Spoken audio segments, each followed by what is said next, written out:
اعوذ باللہ من الشیطان اللعین الرجیم بسم اللہ الرحمن الرحیم۔ یوٹیوب چینل کو دیکھنے والے میرے دوست، میرے رشتہ دار، میرے اعزاء احباب اور جو اس کو پسند کرتے ہیں یا پذیرائی کرتے ہیں، میں تہہ دل سے ان کا مشکور ہوں، شکر گزار ہوں۔ میں نے آپ سے کہا تھا کہ میں رزق عنوان کے اوپر پارٹ 1 پارٹ 2 بناؤں گا، تو پارٹ 1 جتنوں نے بھی دیکھا ہے ان کا میں شکر گزار ہوں تہہ دل سے۔ یہ پارٹ 2 ہے، جتنا ہو سکے گا اس میں اس کے اوپر بیان کروں گا، اس لیے کہ اے جن و انس، تم اپنے پروردگار کی کن کن نعمتوں کو جھٹلاؤ گے؟ تو نعمتوں کا شمار کوئی نہیں کر سکتا، کوئی بھی نہیں کر سکتا سوائے محمد صلی اللہ علیہ وآلہ وسلم اور ان کے اہل بیت۔ کوئی نعمتوں کا شمار نہیں کر سکتا ہے کہ پروردگار عالم نے اپنے بندوں کو اور بندوں کے علاوہ ان مخلوقات کو جن کو پروردگار رزق فراہم کرتا ہے، کتنی تعداد ہے ان کی، وہ بتانا بہت مشکل ہے۔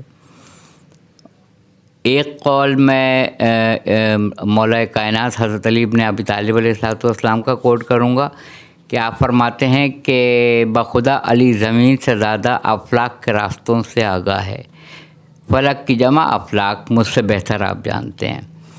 اور زمین جو ہے وہ اس کا 3 حصہ جو ہے وہ ہے پانی، 1 حصہ ہے خشکی، اور سمندر بھی وہ ہیں جو 7 سمندر جس میں انگنت بے شمار، جن کو شمار نہیں کیا جا سکتا ہے، انکاؤنٹیبل مخلوقات ہیں جن کا شمار ممکن نہیں ہے۔ ان 4 حصوں کو، یعنی خشکی کا 1 حصہ اور پانی کا 3 حصہ، اس کو امیر المومنین حضرت علی کرم اللہ وجہہ ایک سائڈ پہ کرتے ہیں اور کہتے ہیں بخدا علی زمین سے زیادہ افلاک کے راستوں سے آگاہ ہے۔ بہت بڑی بات ہے یہ۔ زمین اپنی وسعت میں محدود ہے، افلاک اپنی وسعت میں لامحدود ہے۔ افلاک کا تعین نہیں کیا جا سکتا ہے کہ وہ کہاں تک ہے۔ میں پہلی والی کلپ میں بتا چکا ہوں 300 کھرب کہکشائیں دریافت ہو چکی ہیں، سب کے الگ سورج، چاند، ستارے، سیارے ہیں، اور سب کا جو سولر سسٹم ہے وہ الگ ہے، اور وہ کہتا ہے میں نے کسی چیز کو بیکار نہیں بنایا ہے۔ یہ ایک الگ عنوان ہے۔ میں نے ہمیشہ یہ سنا ہے اپنے بزرگوں سے، اپنے علماء سے، کہ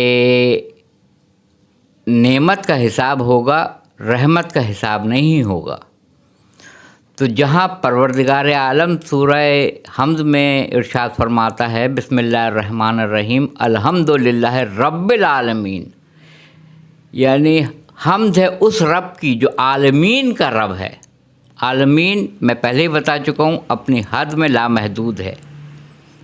زمین محدود ہے، افلاک لامحدود ہے، عالمین۔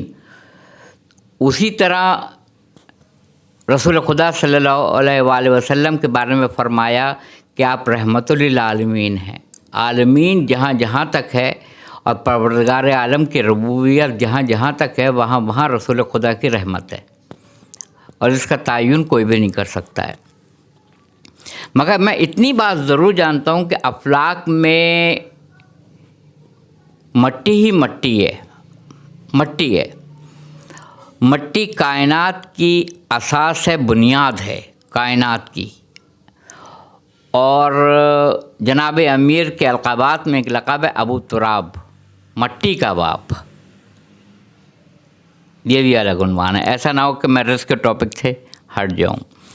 جو رحمت للعالمین ہے کل کائنات کے لیے، اس کے اپنی ذات کے لیے کیا چیز رحمت ہے؟ تو اس نے کہا بیٹی رحمت ہے۔ یعنی رحمت للعالمین احمد مجتبیٰ محمد مصطفیٰ صلی اللہ علیہ وآلہ وسلم فرماتے ہیں پروردگار نے آپ کے لیے کہا آپ رحمت للعالمین ہیں، اور آپ نے ارشاد فرمایا کہ بیٹی رحمت ہے۔ یعنی بیٹی کو خود رحمت للعالمین نے اپنے لیے رحمت کا ہے۔ نعمت کا حساب ہوگا، رحمت کا حساب نہیں ہوگا، یہ عنوان ہے۔ اللہ تعالیٰ قرآن پاک میں کہتا ہے کہ اللہ تعالیٰ ایک بستی کی مثال بیان کرتا ہے کہ اس بستی میں چاروں طرف سے رزق کھنچ کے آتا تھا اور وہاں امن و امان ہی تھا، سکھ اور چین ہی چین تھا۔ یکایک انہوں نے کیا کیا کہ ہماری نعمت کا کفران کیا، تو ہم نے ان کو دو عذابوں میں مبتلا کیا، والجوع والخوف، خوف کے عذاب میں اور بھوک کے عذاب میں۔ بھوک کا عذاب ظاہر ہے، رزق کا حساب ہے، وہاں پہ ان کے اوپر جو رزق تھا وہ بند کر دیا گیا۔ جہاں پہ کثرت کے ساتھ رزق تھا وہاں پہ قلت ہو گئی رزق کی، اور وہاں خوف ہی خوف تھا، تو یہ ہم نے ان کو نعمت کا کفران کرنے کی سزا دی۔ آگے جا کے قرآن پاک کہتا ہے کہ وہ نعمت کیا تھی؟ ہمارے رسولوں کو جھٹلایا تھا، یعنی رسول نعمت، رسول نعمت۔ تو رسول اگر نعمت ہے اور اس کو جھٹلایا جائے تو خوف کا بھی عذاب آئے گا اور بھوک کا بھی عذاب آئے گا۔ اب رہ گئی یہ بات کہ قرآن پاک میں پروردگار عالم کہتا ہے میں جس کا چاہتا ہوں رزق وافر کر دیتا ہوں زیادہ، جس کا چاہتا ہوں کم کر دیتا ہوں۔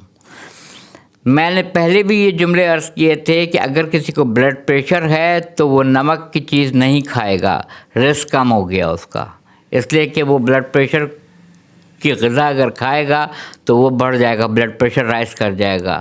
تو ڈاکٹر کہتے ہیں کہ وہ چیز کھائیے گا جس میں نمک نہ ہو، یا اتنا ہو جو بہت ہی کم ہو جو آپ استعمال کر سکیں اتنا۔ اگر کسی کو شوگر ہے تو وہ شکر کی چیزیں نہ کھائے، وہ رزق اس کے لیے کم ہو گیا شوگر کی وجہ سے۔ بہت سارے لوگ بد احتیاطی کرتے ہیں اور کھا لیتے ہیں، اس کا حشر یہ ہوتا ہے کہ جب وہ چیک کی جاتی ہے تو وہ فاسٹنگ میں ہی اتنی زیادہ آئی ہوئی ہوتی ہے کہ حیران ہونا پڑتا ہے کہ آپ نے پرہیز نہیں کیا ہوگا، اسی وجہ سے یہ ہوا۔ تو رزق میں کمی کس طرح ہوئی؟ اگر کسی کو بلڈ پریشر ہے تو رزق میں کمی ہو گئی، کسی کو شوگر ہے تو اس کے رزق میں کمی ہو گئی۔ رزق کی شکلیں یہ ہیں کہ میں نے بتایا تھا کہ آنکھ کوئی بہترین چیز دیکھے جو پروردگار عالم کو پسند ہے اور اس کے حبیب پاک صلی اللہ علیہ وسلم کو پسند ہے تو یہ آنکھ کا رزق ہے۔ زبان وہ کلمات ادا کرے جس میں لوگوں کی خیر خواہی ہو، دعا سلام ہو، کلمات ہوں، تلاوت کلام پاک ہو، اقوال زرعی ہوں، وہ نیک کلام، وہ نیک باتیں، وہ حمدیہ کلام، وہ نعت، وہ منقبتیں جو محمد صلی اللہ علیہ وآلہ وسلم ان کے گھرانے کی شان میں کہی گئی ہو، منقبت، نعت، اور وہ عبادت جو پروردگار عالم کے لیے تلاوت کی صورت میں پڑھی جا رہی ہے خوشنودی کے لیے، تو یہ زبان کا رزق ہے۔ کان وہ چیزیں، قرآن پاک میں ایک آیت ہے وہ میں آپ کو بتاتا ہوں کہ جب ان کے سامنے قرآن پڑھا جاتا ہے تو یہ سجدہ کیوں نہیں کرتے ہیں؟ قرآن پاک میں 14 سجدے ہیں، 14 سجدے، مقام سجدہ۔ اور آپ نے سنا ہوگا کہ جب آیت آتی ہے تو کہا جاتا ہے کہ یہ آیت سجدہ ہے تو سجدہ لازم ہے، سجدہ کیا جائے۔ مگر یہ عجیب و غریب آیت قرآن پاک میں جو میں نے خود پڑھی ہے کہ جب ان کے سامنے قرآن پڑھا جاتا ہے، یعنی اگر آپ ٹی وی پہ سن رہے ہیں کوئی پڑھ رہا ہے تو سجدہ کیجئے، اگر آپ راستے میں جا رہے ہیں اور آپ کے کان میں آواز آئی تو سجدہ کیجئے، اگر آپ ریڈیو پہ سن رہے ہیں قرآن پاک تو سجدہ کیجئے۔ یعنی یہ آیت سجدہ سے ہٹ کے تذکرہ ہے کہ جب ان کے سامنے قرآن پڑھا جاتا ہے تو یہ سجدہ کیوں نہیں کرتے ہیں؟ یہ اتنی بڑی نعمت ہے، یعنی کانوں کا سننا یہ اس کا رزق ہے۔ یہی پیر گھر میں مصلی پہ ہو تو یہ پیر کا رزق گھر تک محدود ہے۔ یہی اگر مسجد میں باجماعت مصلی کے اوپر پیر کھڑا ہو جائے تو یہ پیر کا رزق بڑھ جائے گا۔ یہی اگر خانہ کعبہ میں پہنچ جائے اور نماز میں یہی آپ کے پیر وہاں پہ نماز کے لیے کھڑے ہو جائیں تو اس کی فضیلت میں اور اضافہ ہو جائے گا رزق میں۔ اور یہی اگر مسجد نبوی چلا جائے اور نماز میں کھڑا ہو جائے تو اس پیر کا رزق اور کہیں ہو جائے گا۔ یعنی درجے ہیں سب کے، یعنی رزق کے درجے ہیں۔ کان کا اچھی چیزوں کو سننا رزق ہے، زبان کا اچھی باتوں کو بولنا وہ اس کا رزق ہے، ذہن کا اچھی چیزوں کو سوچنا، غور کرنا، فکر کرنا، یتفکرون، تعقلون، تدبرون، یہ اس کا رزق ہے۔ ہاتھ نیک کاموں کے لیے دینے والوں میں شامل ہو، لینے والوں میں نہ ہو، کیونکہ دینے والا ہاتھ اگر انکساری کے ساتھ دے رہا ہے کہ ایک ہاتھ سے دے رہا ہے دوسرے کو خبر نہیں ہو رہی ہے تو یہ اس ہاتھ کا رزق ہے۔ پیر اچھے مقام پہ جائے تو یہ اس کا رزق ہے۔ رزق کی تو اس قدر اشکال ہیں، اس قدر اس کی صورتیں ہیں کہ اس کو بیان کرنا بعید از عقل ہے، نہیں ہو سکتا ہے۔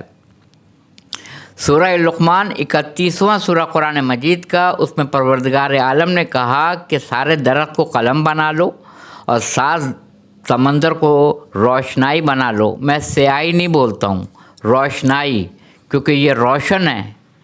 روشنائی بنا لو اور سات سمندر اور لے آؤ، تب بھی میری حمد نہیں بیان کر سکتے ہو۔ بے شک نہیں کر سکتے ہیں، بے شک نہیں کر سکتے ہیں، مگر دو نام کائنات میں ایسے ہیں جو قیامت تک کے لیے حمد اللہ تعالیٰ کی بیان کرتے رہیں گے، وہ ہے محمد صلی اللہ علیہ وآلہ وسلم، اور سورہ صف میں آیا ہے احمد صلی اللہ علیہ وآلہ وسلم۔ احمد میں سے الف ہٹا دیں حمد بچے گا، محمد میں سے میم ہٹا دیں حمد بچے گا۔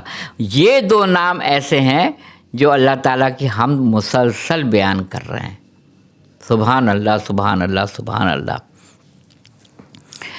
زبان ایک ہی ہے، جو پھل بنائے ہیں اس کی اقسام ہے۔ مثلا آم کی اقسام ہے۔ آپ کو کیسی بڑی نعمت دی ہے کہ جب آپ مختلف کھاتے ہیں، آم کا ذائقہ مختلف ملتا ہے، اس آم کا ذائقہ الگ ہے، اس کا ذائقہ الگ ہے، اس کا ذائقہ الگ ہے۔ آپ نے سمندر میں جا کے اگر فشریز میں زندگی میں پہلی دفعہ گیا اور میں دیکھ کے حیران رہ گیا کہ لا تعداد اقسام ہیں مچھلیوں کی، لا تعداد، ایک سے دوسری مختلف، اور سب کا ذائقہ مختلف۔ یہ سب رزق میں آتا ہے، سارا رزق میں آتا ہے۔ آپ کو بہترین تعلیم دی، علم دیا، یہ آپ کا رزق ہے کہ اس نے آپ کو ہدایت دی اور آپ کو علم سے روشناس کرایا۔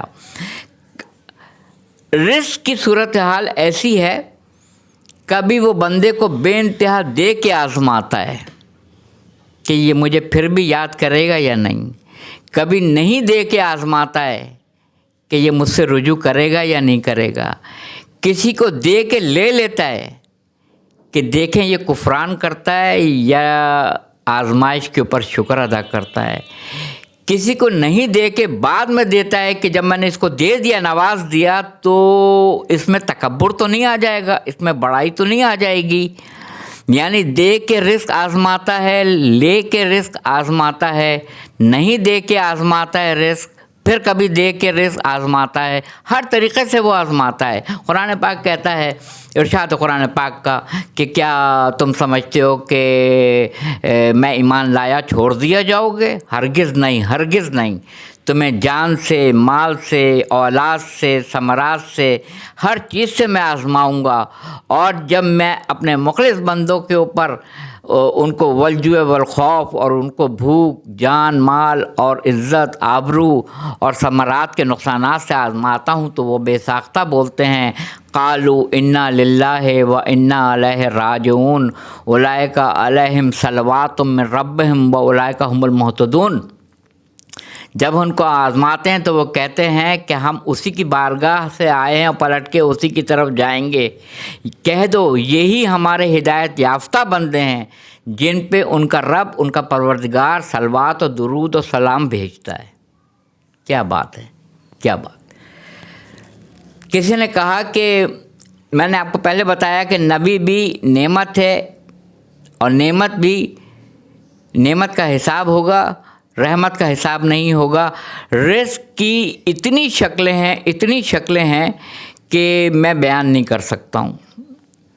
یعنی یہ 5 انگلیوں کا یوں بند کر دینا، یہ رزق ہے، رزق ہے، کیونکہ توانائی اگر نہ ہو انگلیوں میں تو آپ کورونا پیشنٹ سے پوچھیے گا، اور یہ میرا اپنا، جب مجھے ہوا تھا تو میں جب اسپتال سے آیا تھا تو یہ انگلیاں ایسی ہو گئی تھیں کہ جیسے اس میں کرنٹ دوڑ رہا ہے، اور یہ بند نہیں ہو پاتی تھیں.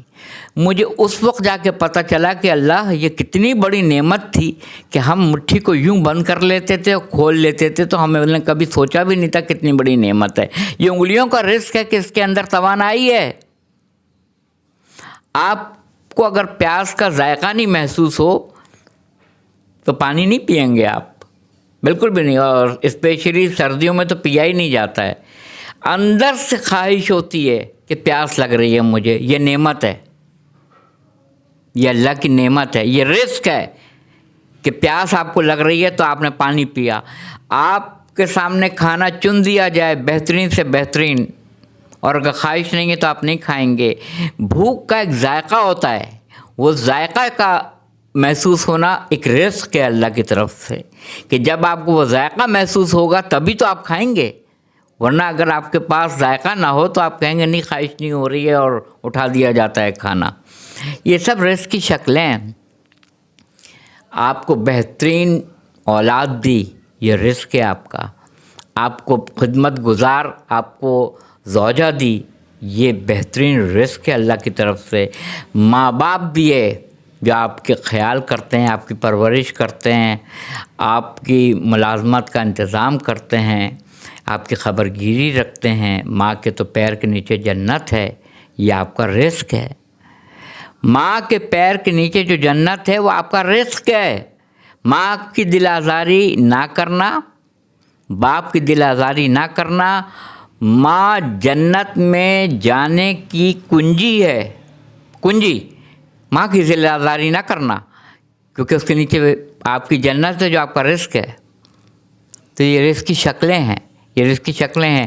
یہ سورج سے جو کرنیں نکلتی ہیں، یہ جسم میں حرارت پیدا کرتی ہے، یہ آپ کے جسم کا رزق ہے. شبنم جو گرتی ہے رات کو، شبنم جو پھلوں کے اوپر اور پھولوں کے اوپر جاتی ہے اور جو ان کے اندر تازگی لاتی ہے اور خوشبو لاتی ہے، یہ آپ ہی کے لیے چیزیں تیار ہو رہی ہیں. یہ پروردگار عالم کی طرف سے رزق ہے. ہم نے انسان کو سنتا دیکھتا بنایا، سمیعن بصیرہ، سنتا دیکھتا بنایا. اما شاکرم اما کفورا، چاہے تو میرا شکر کرے تو چاہے تو میرا کفر کرے. کتنی عجیب غریب بات ہے. 2 + 2 4، نہ 3 ہوں گے نہ 5، 4. یہ ایک کلیہ ہے. A+B² یہ ایک فارمولہ ہے. فزکس کی ڈیریویشنس ہیں. کیمسٹری میں جب آپ جاتے ہیں لیب میں، اس کو پریکٹیکل کرتے ہیں، یہ اس کو سولوشن کو اس سے ملایا تو یہ رزلٹ نکلا، اس کو اس سے ملایا تو یہ نکلا. تو اللہ تعالیٰ نے بھی اپنا کلیہ بنایا ہے. نماز بے حیائی سے روکتی ہے. اگر آپ وہی نماز پڑھ رہے ہیں جو وہ چاہتا تھا تو وہ نماز قبول ہو رہی ہے، وہ آپ کا رزق ہے کہ اس کی بارگاہ میں قبول ہو گئی، وہ آپ کا رزق ہے. اور اگر نماز پڑھنے کے باوجود آپ تمام بدکاریوں میں شریک ہیں تو اس کا مطلب ہے کہ آپ اس کے رزق سے محروم ہیں، اس لیے کہ آپ نے ابھی تک ہدایت نہیں پائی. ہدایت پا لی، یہ آپ کے لیے رزق ہے. وہ قرآن پاک میں کہتا ہے کہ میں جس کو چاہتا ہوں گمراہ کر دیتا ہوں. آپ کیا سمجھتے ہیں کہ صرف ابلیس گمراہ کرتا ہے؟ کھلی آیتیں قرآن پاک میں جس کو چاہتا ہوں گمراہ کر دیتا ہوں، اور میں جس کو چاہتا ہوں ہدایت دیتا ہوں. اللہ کہتا ہے ہدایت دیتا ہوں. اللہ تعالیٰ کے علاوہ کوئی نہ آپ کو رحمت دے سکتا ہے نہ نعمت دے سکتا ہے. رزق کو محسوس کیجئے. تو اس نے کلیہ رکھا، تم میرا شکر ادا کرو میں اور دوں گا. یہ قانون ہے، یہ اللہ کا قانون ہے. تم میرا شکر ادا کرو میں تم کو اور دوں گا. کتنے لوگ شکر ہم لوگ ادا کرتے ہیں؟ نہیں کرتے. جب میں ہاسپٹل میں ایڈمٹ ہوا تھا تو مجھے انٹری ریورس چل رہی تھی. جب میں تیار ہوتا تھا، باہر نکلتا تھا، آفس جاتا تھا، کام کرتا تھا، لنچ کرتا تھا، گھر آ جاتا تھا، گھر میں کھانا کھاتا تھا، غسل کرتا تھا، آسانی سے کپڑے بدل لیتا تھا، سب کچھ آسانی سے کر لیتا تھا۔